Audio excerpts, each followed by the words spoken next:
just wanted to show you the view here, this beautiful bridge here, Puente Fernández Casco, which is part of the Picos de Europa.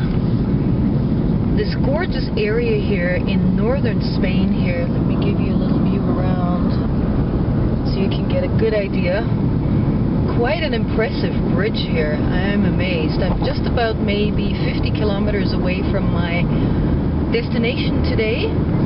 The city of Oviedo, very historic, beautiful city with one of the oldest universities in Spain.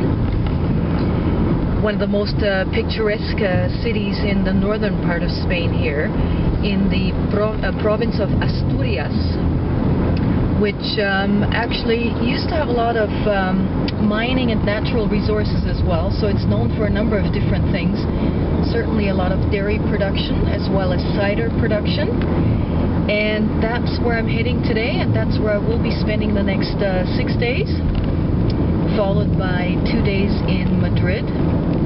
And I just wanted to give you a quick view of some of the stunning mountain areas here in the Picos de Europa in northern Spain, just before we're heading into another tunnel right here.